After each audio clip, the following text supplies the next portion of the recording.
तो ध्यान दो, सब ध्यान देगा।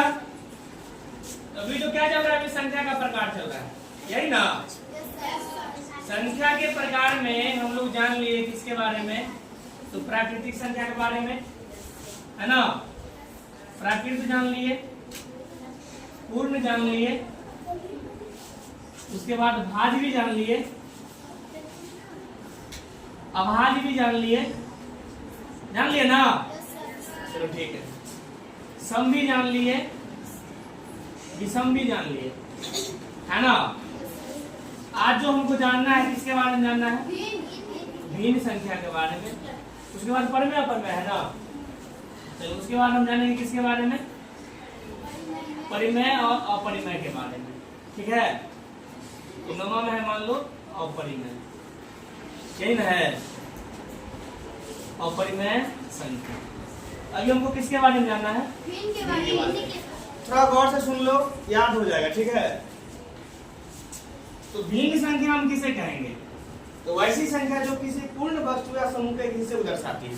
जैसे मान लो ये रोटी, ये क्या है, रोटी है। इसको क्या किया, दो टुकड़ा कर दिया, तो ये कितना हो गया, आधा आधा हो गया। आधा को हम क्या लिखेंगे, अब ध्यान दो, पूरा रोटी था ना, पूरा क्या था, ये रोटी था।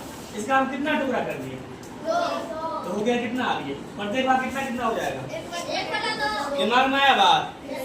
मान लो ये रोटी है, इसका हम 4 टुकड़ा कर देते, एगो रोटी का कितना टुकड़ा, इसका मतलब प्रत्येक भाग कितना हो जाएगा, 1/4। अगर मान लो हमको आधा लेकर क्या लिखेंगे, 4 टुकड़ा, आधा लिखेंगे कितना हो जाएगा, 2, मतलब 2/4। दिमाग में आया बात। ऐसा ही आता है सवाल पेंटिंग करने वाला, क्या छायांकित भाग वाला। जैसे मान लो ये दिया हुआ है, अब बोलेगा छायांकित भाग को लिखे, ऐसा दिया था ना सवाल में। मान लो ये पेंटिंग है, ये पेंटिंग है, ये पेंटिंग है। अब बोलेगा क्या करने के लिए मालूम है, छायांकित भाग को लिखे, जो कितना भाग छायांकित मतलब पेंटिंग किया गया है। तो पहले ये ध्यान देंगे, मान लो इसमें कितना भाग है टोटल, 1 2 3 4 5 6 और 7, कितना है, 1 2 3 4 5 6 7, टोटल कितना है, 7 भाग, है ना। इसमें पेंटिंग कितना किया गया है, 1 2 3, मतलब इसको क्या लिखेंगे हम, 3/7। दिमाग में आया बात कुछ। चलो अब जानते हैं भिन्न संख्या के बारे में, तो ध्यान दो। अब ये क्या होता है, किसी वस्तु क्या करता है, हिस्से को दर्शाता है, किसी वस्तु को हिस्से को दर्शाता है, वही क्या कहलाती है, भिन्न संख्या। भिन्न संख्या को हमेशा a/b के रूप में, मतलब क्या, भिन्न वाला क्या होता है, अंश बटा उसको लिखते हैं a/b, है ना। अंश क्या होता है, ऊपर वाली संख्या, हर होता है नीचे वाली संख्या।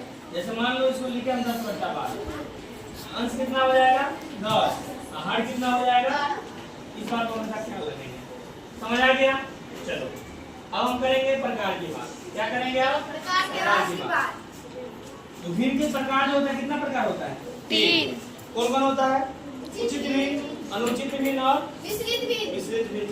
अब जानेंगे पहले किसके बारे में, अब जानेंगे पहले हम उचित भिन्न के बारे में। इसमें ध्यान रखना हमेशा, अंश जो होता है छोटा होगा, हर क्या होगा, बड़ा।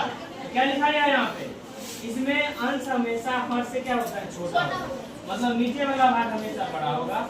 अगर नीचे वाला भाग अगर बड़ा हो जाए तो हम समझ लेंगे क्या है, ये उचित भिन्न है। क्या है, उचित भिन्न है। अब जानते हैं अनुचित भिन्न, इसी का विपरीत है, इसी का उल्टा है। अगर इसमें अंश क्या है, छोटा है ना, उसमें हर क्या होगा, छोटा होगा। समझाया बात, इसका मतलब इसमें अंश बड़ा और हर छोटा, ये क्या हो जाएगा, अनुचित भिन्न। अब जानेंगे किसके बारे में हम, अनुचित भिन्न। अब मिश्रित भिन्न के बारे में जानेंगे। तीसरा क्या बचा हुआ है, मिश्रित भिन्न। तो चलो मिश्रित भिन्न के बारे में जानते हैं, वीडियो कट कर दो।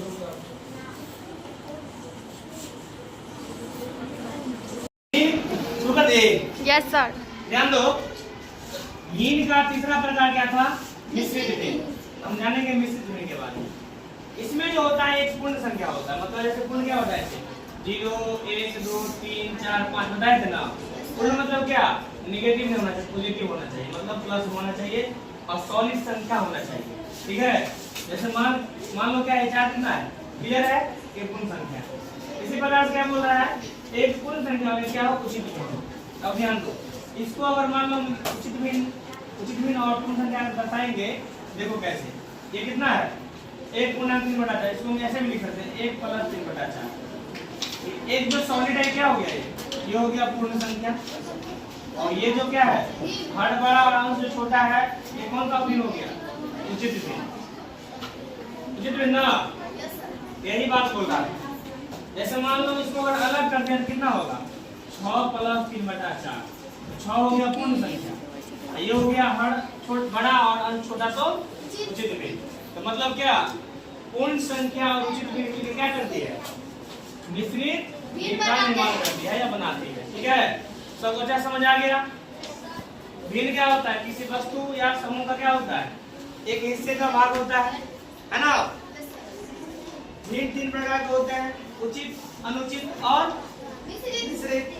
उचित का बात करेंगे तो अंश छोटा हर बड़ा, अनुचित में अंश बड़ा हर छोटा, और मिश्रित भिन्न में एक पूर्ण संख्या और एक उचित भिन्न, है ना, जिसमें अंश छोटा और हर बड़ा और एक सॉलिड संख्या। समझ आ गया सबको? चलो ठीक है, रहने देते हैं।